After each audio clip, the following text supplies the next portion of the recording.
Endnu en gang tager kunsthistorikeren og kunstdetektiven Peter Kjær os med på et nyt eventyr i Kjærs kunstkalender.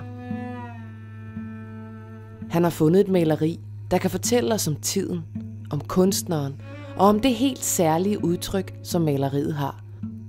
Og ikke mindst, hvad i alverden skal vi bruge det til her og nu? Velkommen til kunstkalenderen. Elisabeth Jerichau Baumann, som har malet vores maleri, skabte utrolig mange værker i meget forskellige motivgrupper. Men hvordan blev hun modtaget?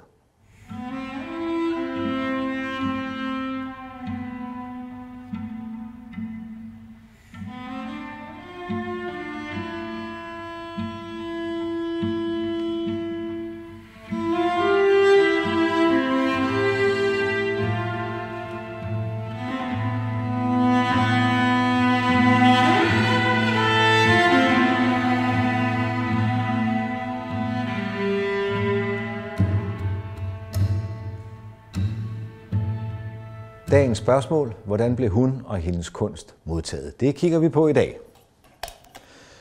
Hun er jo uddannet i Düsseldorf og fik stor hæder for hendes socialbevidste måde at male på. Og så rykker hun videre til Rom. Og Rom er jo ligesom et kunstnerisk frirum. Der er rigtig mange danske kunstnere og tyske kunstnere, engelske, franske kunstnere, der mødes blandt andet her i Café Greco for en snak om kunstens væsen og inspirerer hinanden. Og hun var synlig i Rom. Der er mange, der har noteret sig deres første møde med hende, blandt andet H.C. Andersen. I går besøgte jeg Jerichau, der alle anses for den betydeligste af alle de unge billedhuggere i Rom. Han har giftet sig med en udmærket malerinde fra Schweiz. Hun kom så ikke lige fra Schweiz, men lad det nu ligge. De er begge i fattige omstændigheder endnu, men alle siger, det vil i tiden gå dem glimrende. Marstrand er også dernede, og han er jo virkelig en dansk kunstner, der har været i Rom mange gange og skaber blandt andet det her maleri med glimt i øjet, hvor vi har de danske gæster lidt på afstand, og så har vi det italienske leben her. Han møder jo også parret, og han har en lidt anden tilgang til Elisabeth. Om Jerichaus kone kunne der siges meget. Mig behager det nu aldeles ikke at se disse geniale fruentimer og halv mand for... for søren da. Og så slutter han af længere nede. Jeg ved nok, at min kone ikke skulle have andre talenter end dem, der kun bor hos kvinden med rette. Ja, så det at være kvinde i meget mandsdomineret fag, det var ikke lige noget, der hudede ham. Men hendes talent, det blev tydeligt set blandt andet af en Johannes Thomas Lundby. Han skriver hjem til Skovgaard, P.C. Skovgaard og en anden kollega. Til lige har jeg besøgt en Düsseldorfsk malerinde, frøken Baumann, der her gør mig en opsigt. Og sandt at sige, behages mig mere end alle de Düsseldorfer, vi kendte hjemme. Hendes tegning i legemestore til dels kolossale figurer er hist og her endnu fortræffelig, uden svaghed, så det forbavser, at det er en dame, der har gjort disse ting. Hun er et interessant fænomen.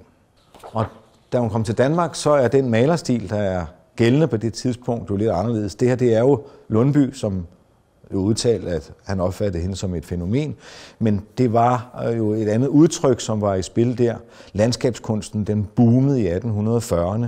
Det her er jo så en dansk kyst, altså et motiv fra Kitnes ved Roskilde Fjord. Og her er landskabet gjort noget større, for i virkeligheden er det knap så højt. I forhold til, hvad der blev købt på det her tidspunkt, så var det primært dansk kunst af danske malere. Man havde faktisk lidt en skyttegravskrig i dansk kunst på det her tidspunkt, hvor nogen delte malerne op i de blonde og de brunette, altså de nationale og europæerne, de danske og Düsseldorferne. Der gik linjen. Og det var en linje, der var blevet lagt af Niels Laurits Højen, som er måske den første kunsthistoriker herhjemme, som kom til at præge indkøbspolitikken på Nationalgalleriet, som jo svarer til Statens Museum for Kunst nu. Og han gør blandt andet i 44 opmærksom på, at han mener, at det er vigtigt, at det er danske, eller i hvert fald skandinaviske malere, der maler det skandinaviske landskab. Og det her portræt er faktisk ret interessant, fordi det er malet af Marstrand, som vi hilste på før. Og han har altså lidt mere differentieret synspunkt på det, fordi han mener som sådan ikke, at kunst det er noget, der stopper ved grænserne. Så det er også sådan en lidt kærlig hilsen, hvor han i 70-års fødselsdagsgave, altså Højens 70-års fødselsdagsgave, skaber det her værk. Og i baggrunden er der altså ikke danske landskaber. Der er værker af den italienske renæssancemaler Rafael, og det er sådan en kærlig hilsen til Højen om, at man nok er nødt til at se kunsten og livet i et lidt større perspektiv end udelukkende det nationale. Senere hen er Elisabeth af nogen jo blevet skudt i skoene, at hun ikke var dansk nok. I kunstens historie i Danmark, som udkom i begyndelsen af sidste århundrede, er der et afsnit, der handler om europæerne, som er skrevet af den anerkendte kunsthistoriker Emil Hannover. Og han brød sig ikke om det, han så fra Elisabeth Jerkau Baumanns side. Elisabeth maler den sårede kriger, som blev meget anerkendt, og han anerkender, at det er blevet anerkendt, men han synes, at det er udansk i følelsesarten, i udtryk og i smag.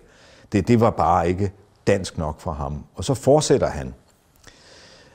Endda hører disse billeder, altså billeder af det her, langt fra hendes smagsløseste. Hendes glæde ved at vække opsigt førte hende med årene til en bestandig vildere jagt efter effekter, og hendes trang til frihed gjorde hendes pensel afskyeligt brutal. Så ifølge Emil Hannover, så er det et afskyeligt brutalt malet billede, vi har der i baggrunden. Så på spørgsmål om, hvordan blev hun modtaget? Jo, ude i verden, der blev hun modtaget meget positivt, herhjemme noget mere blandet. Og hun reflekterer over det i et brev, da hun så er i England, hvor hun havde stor succes. Jeg venter ingenting hjemmefra. Bryder mig heller ikke derom. Jeg vil arbejde flittigt, ydmyg, uafhængig af danske domme og fri. Og vil måske en gang i tiden få lejlighed til at takke den danske smålige mand, at den har modarbejdet mig til at kunne stræbe efter det bedste og udvikle mine kræfter. Ja, der er jo altid noget. Der er aldrig ingenting.